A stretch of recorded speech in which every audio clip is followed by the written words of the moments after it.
ಉಪಮುಖ್ಯಮಂತ್ರಿಗಳು ಅವರು ಕೊಟ್ಟಿರುವಂಥ ಸಮಾಧಾನ ಭಾಳ ಪರ್ಫೆಕ್ಟ್ ಆಗಿತ್ತು. ಅದರಲ್ಲೇನು ಟೆಕ್ನಿಕಲ್ ಆಗಿ ಆಂಧ್ರ, ಕರ್ನಾಟಕ ಮತ್ತು ತೆಲಂಗಾಣ ಮೂವರು ಕೂಡ ಆ ಸೆಂಟ್ರಲ್ ಬೋರ್ಡಲ್ಲಿ ಇರೋ ಕಾರಣ ತುಂಗಭದ್ರಾ ಬೋರ್ಡಲ್ಲಿ ಯಾವುದೇ ನಿರ್ಣಯ ಮಾಡಬೇಕಂದ್ರೂ ಕೂಡ ಮೂವರು ಒಪ್ಪಿಗೆಯಿಂದನೇ ಆ ಕಾರ್ಯಕ್ರಮಗಳು ಆಗಬೇಕಾಗುತ್ತೆ.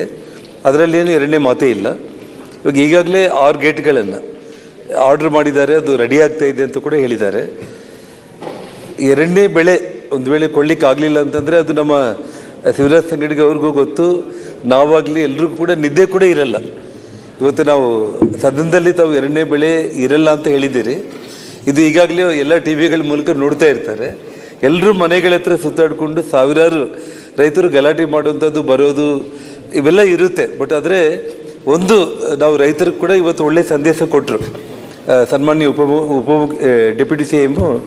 ವಿಷಯ ಏನು ಅಂತಂದರೆ ಎರಡನೇ ಬೆಳೆ ಇಲ್ಲ ಅಂತಂದರೂ ಕೂಡ ಗೇಟು ಅಂದರೆ ಈ ಎಂಟೈರ್ TB ಡ್ಯಾಮ್ನ ರೆಡಿ ಮಾಡೋದು ಮುಖ್ಯ. ಅದು ಈ 1 ವರ್ಷ ನಮಗೆ ಎರಡನೇ ಬೆಳೆ ಇಲ್ಲ ಅಂತಂದರೂ ಕೂಡ ಒಂದು ಸಲ ತುಂಗಭದ್ರಾ ಡ್ಯಾಮ್ ರೆಡಿ ಆಗಿಬಿಟ್ರೆ ಉಪಮುಖ್ಯಮಂತ್ರಿಗಳು ಹೇಳಿದಾಗೆ ಶಾಶ್ವತವಾಗಿ ಆ ಡ್ಯಾಮ್ ರಕ್ಷಣೆ ಆಗುತ್ತೆ ಮತ್ತು ಜನರಿಗೆ ಇನ್ನೊಂದು 50 ವರ್ಷ ನೀರು ಯಾವುದೇ ಕೊರತೆ ಇಲ್ದಂಗೆ ಆಗುತ್ತೆ ಅನ್ನೋದು ಒಂದು.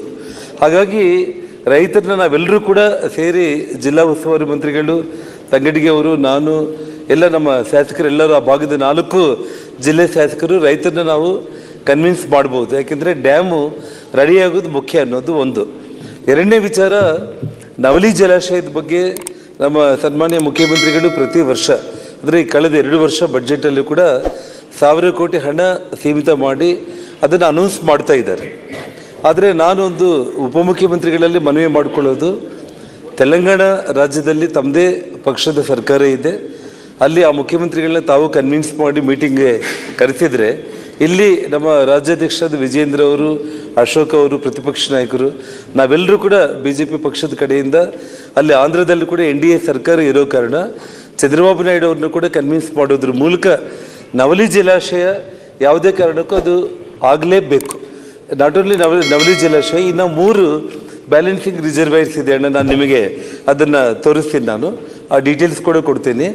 ನವಲಿ ಜಲಾಶಯದ ಜೊತೆಯಲ್ಲಿ ಇನ್ನೊಂದು 3 ಅಂದರೆ ಒಟ್ಟಾರೆ 4 ಬ್ಯಾಲೆನ್ಸಿಂಗ್ ರಿಸರ್ವೈರ್ಸ್ ನಾವು ಕಟ್ಟೋದ್ರ ಮೂಲಕ ಒಂದು 50 TMC ನೀರನ್ನು ಉಳಿತಾಯ ಮಾಡಿಕೊಂಡ್ರೆ ಆ 4 ಜಿಲ್ಲೆಗಳಿಗೆ ರೈತರಿಗೆ ಬೇಸಾಯಕ್ಕೂ ಕುಡಿಯೋ ನೀರಿಗೂ ಎರಡಕ್ಕೂ ಕೂಡ ಉಪಯೋಗ ಆಗುತ್ತೆ.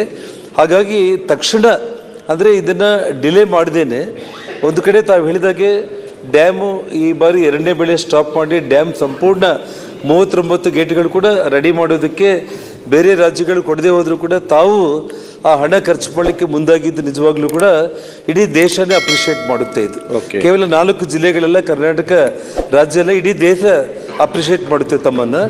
ಜೊತೆಗೆ ನವಲಿ ಜಲಾಶಯದ ಜೊತೆಗೆ ಇನ್ನೂ 3 ಬ್ಯಾಲೆನ್ಸಿಂಗ್ ರಿಸರ್ವೈರ್ಸ್ ತಾವು ಕಟ್ಬಿಟ್ರೆ ನಾನು ಒಂದು ಮಾತನ್ನು ಹೇಳ್ತಾ ಇದ್ದೀನಿ, ಆ 4 ಜಿಲ್ಲೆಗಳು ಕೂಡ ಆ ಹಿಂದುಳಿದ ಜಿಲ್ಲೆಗಳ ಪಟ್ಟಿಯಿಂದ ಹೊರಬಂದು ಇವತ್ತು ಇಡೀ ದಕ್ಷಿಣ ಕರ್ನಾಟಕ, ಕರಾವಳಿ ಎಲ್ಲರಿಗೂ ಯಾವುದೇ ಜಿಲ್ಲೆಗಳಿಗೂ ನಾವು ಕಡಿಮೆ ಇಲ್ಲ ಅನ್ನೋಂಥ ಒಂದು ಪರಿಸ್ಥಿತಿ ಆ 4 ಜಿಲ್ಲೆಗಳು ಕೂಡ ಬರುತ್ತೆ ಅಂತ ಹೇಳಿ ದಯಮಾಡಿ ತಾವು ತಕ್ಷಣ ತಾವು ನಾಳೆಯಿಂದನೇ ಆ ನವಲಿ ಜಲಾಶಯದ ಬಗ್ಗೆ ಮತ್ತು ಇನ್ನೊಂದು 3 ಬ್ಯಾಲೆನ್ಸಿಂಗ್ ರಿಸರ್ವೈರ್ಸ್ ಬಗ್ಗೆ ತಾವು ಕ್ರಮ ಕೈಗೊಳ್ತೀರಂತೇಳಿ ನಾನು ನಂಬಿದ್ದೇನೆ.